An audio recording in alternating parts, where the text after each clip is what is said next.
एक बार लक्ष्मी जी ने भगवान नारायण से कहा कि प्रभु ऐसे सारा जगत तो आपका ही है, लेकिन प्यार हमसे ही ज्यादा करता है। भगवान ने कहा नहीं भाई, ऐसी बात नहीं है, हमारे को ज्यादा प्यार करते।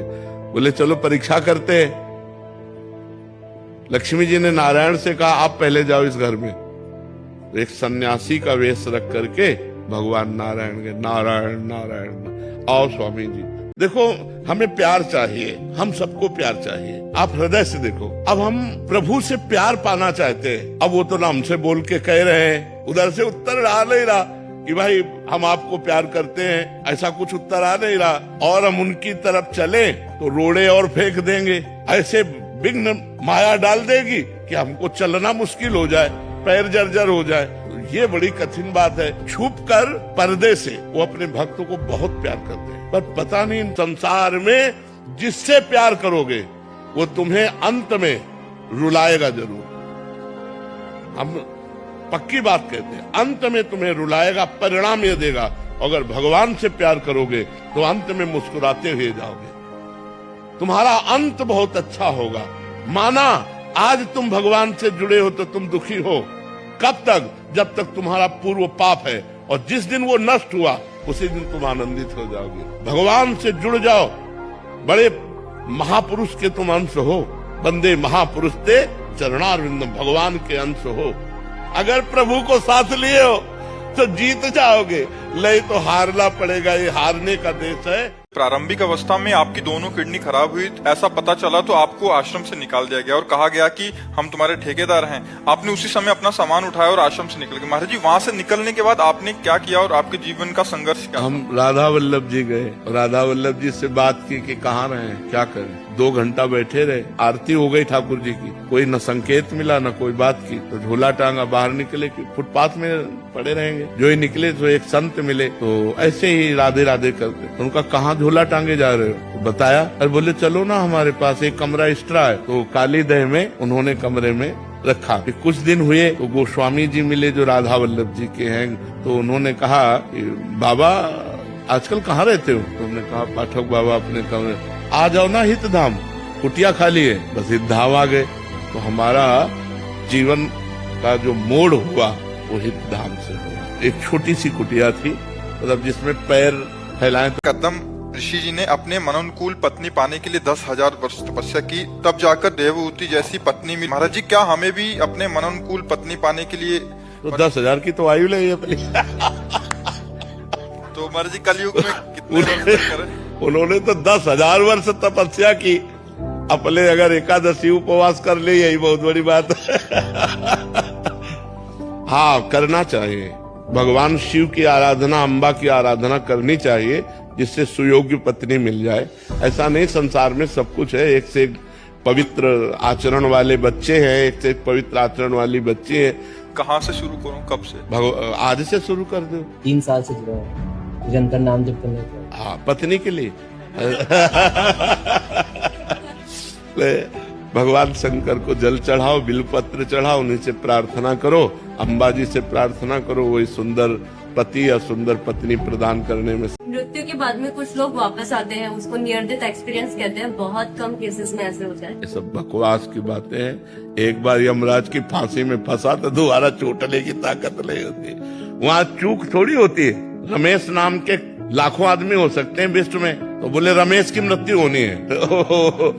वहां तो 1 सेकंड के कम हिस्से में पूरा हिसाब हो गया। उत्तर प्रदेश के अमुक गांव के अमुक कोने में अमुक जगह इतनी आयु, इतना रंग, इतना रूप, 1 सेकंड में अंतर्यामी है। 1 सेकंड में जाकर के उसका काम तमाम कर दिया। तो ऐसा थोड़ी है कि अब यमदूत जो घूमे कि भैया तुम रमेश हो कि तुम रमेश हो। कि यमराज के पास गए, बोले ये रमेश नहीं यार, वो वाला रमेश रहा है। बोले छोड़ो इसे। ऐसा हो, वहां दिन भर झगड़े चलता रहे। ऐसा नहीं। और जीना सीखो, संघर्ष से लड़ना सीखो, संघर्ष करो, जिंदगी से लड़ना सीखो। हारना नहीं, सच्ची मानो ये मनुष्य जन्म है, हम अविनाशी हैं, परमात्मा के अंश है, दहाड़ना सीखो, हर कष्ट को गले लगाना सीखो, हर संघर्ष को रौंदना सीखो। अरे बिल्ली कुत्ते की तरह रो करके मर जाना ये मनुष्य जन्म नहीं। तो हम ये तुम्हें सिखा रहे हैं कि अगर भगवान से जुड़ोगे तो तुम जीत जाओगे, और भगवान से नहीं जुड़ोगे तो मृत्यु लोक है, कोई सहारा देने वाला नहीं। तो इसलिए उठो, जागो, तुम सच्चिदानंद स्वरूप हो, तुम भगवान के अंश हो, तुम भगवत भक्ति के द्वारा इस माया पर विजय प्राप्त करो, ना कि माया के द्वारा रौंद दिए जाओ। महाराज जी, जब हम कभी भंडारा या भोजन कराने का संकल्प लें और किसी कारणवश उसे पूरा नहीं कर पाते तो क्या प्रभु नाराज हो जाते हैं, सामाजिक जीवन में अड़चन आने लग जाती है? नहीं नहीं, बिल्कुल नहीं, इससे कोई फर्क नहीं पड़ता। हमारा विधान नहीं बन पाया, उससे भगवान थोड़ी नाराज। भगवान इतने स्वार्थी समझ लिए क्या? इतने स्वार्थी भगवान नहीं, भगवान तो परम अहेत की कृपाल, उनको तो जानना बड़ा मुश्किल है, वो कृपाल ही कृपाल है। हाँ, ये जरूर है कि जैसे हमने ये संकल्प किया कि हम 100 संतों को भोजन पवाएंगे और आज हमारी व्यवस्था बिगड़ गई किसी कारण से, तो ये हम बात याद रखेंगे कि जब हमारी समस्या सुधर जाएगी तो हम 100 संतों को जरूर पवाएंगे। जो संकल्प करे उसे आज नहीं, मान लो आज अव्यवस्था हो गई, तो जब कल व्यवस्था होगी तो हम पहला काम करेंगे 100 संतों को भोजन पाएंगे। ये भगवान नाराज नहीं होते, लेकिन हमने जो संकल्प किया उसे हमें पूरा करना चाहिए। आप जी जान से किसी को प्यार करो, फिर आप देखो आपको कितना दुख मिलता है, सुख नहीं मिलता, कितना दुख मिलता है। अगर वो व्यक्ति किसी की तरफ देख भी लेगा तो आपके हृदय में जलन हो जाएगी, आपका हृदय अशांत हो जाएगा। मान लो जिस जीवन साथी को हमने अपना प्राण प्रिय माना, वही जीवन साथी हमारे साथ धोखा कर जाए, कब कहाँ क्या हो जाए, क्या भरोसा। और फिर कहीं संसार में तो ऐसा है नहीं कि कोई एक जगह टिक सके, वो तो केवल वही है जो धर्म से चलता है, जो नियम से चलता है। ऐसे संसार में कोई आपको प्यार करे, मुझे नहीं लगता। प्यार करने वाले तो सिर्फ भगवान है, जो हमारे अवगुणों को भी भुला करके हमसे प्यार करते हैं। यहाँ तो केवल गुणों का प्यार है। जिस दिन देखा कि तुमसे अच्छा कोई मिल गया, ब्रेकअप।